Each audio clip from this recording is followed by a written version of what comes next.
Section 6. 26. The modern industrialized world is saturated with the mass media. The television in the living room, the magazines on the coffee table, the radio in the car, and the billboards by the roadside are just a few of the outlets used by the mass media to deliver their constant stream of advertising, news, opinion, and other forms of mass communication. Because the mass media are so firmly established in industrialized countries, they strongly influence how those populations view the world. In the United States, nearly all the news stations and newspapers are owned by one major news network. Thus, the American public now experiences all major news events through the interpretive eyes of one powerful news group. Of course, not only do news media interpret the news, they also create the news by choosing what events to report. The top story of the day is selected from the millions of things that happen each particular day. After a news story is selected, managerial decisions are made on how much time or space to give it, whom to interview, and what pictures to use. All of these decisions create the audience's view of the world, putting those who influence the decision-making in an extremely powerful position. The media, therefore, have enormous importance to conflict resolution because they are the primary source of information regarding conflicts in society. If a situation doesn't make the news, it simply does not exist for most people. When peaceful options, such as negotiation and other collaborative problem-solving techniques, are not covered, or their successes are not reported, they become invisible and are not likely to be considered or even understood as possible options in the management of a conflict.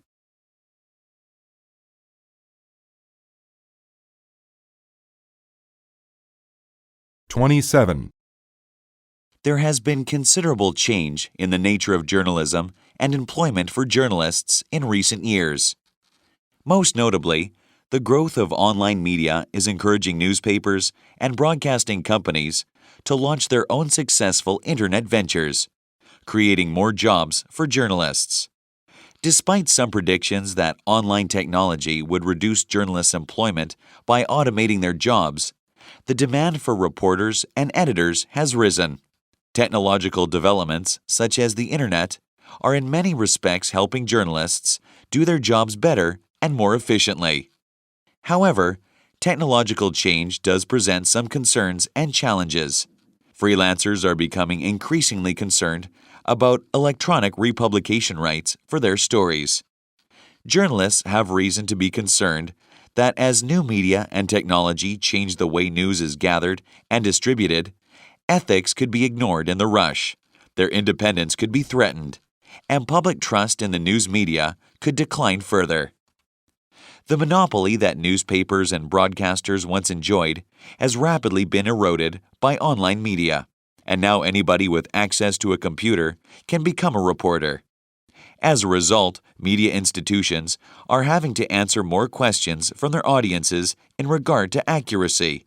This loss of exclusivity with regard to information and the weakening of the role of the media as news arbitrators began in the 1990s. And continues to bring further changes to the professional and social functions of the journalist. Journalists need to embrace the technological changes in order to retain their professional standards and provide quality-oriented materials. Otherwise, they may be severely challenged by the great influx of other news sources.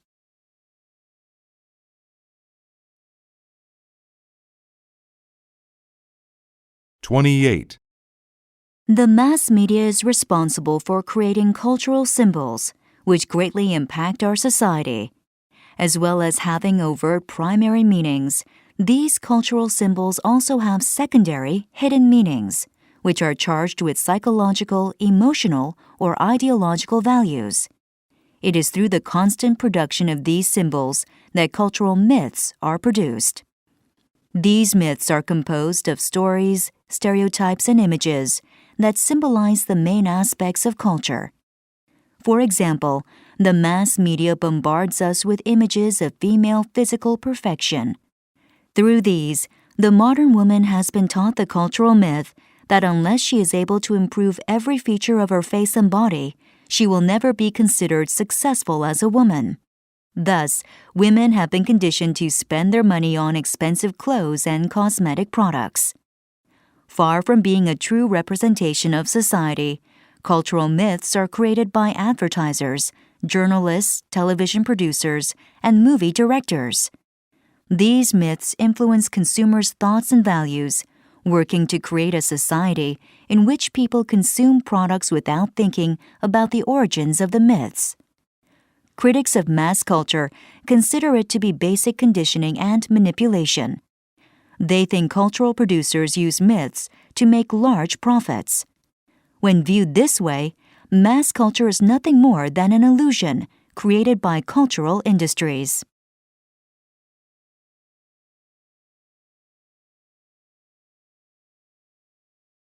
Twenty-nine.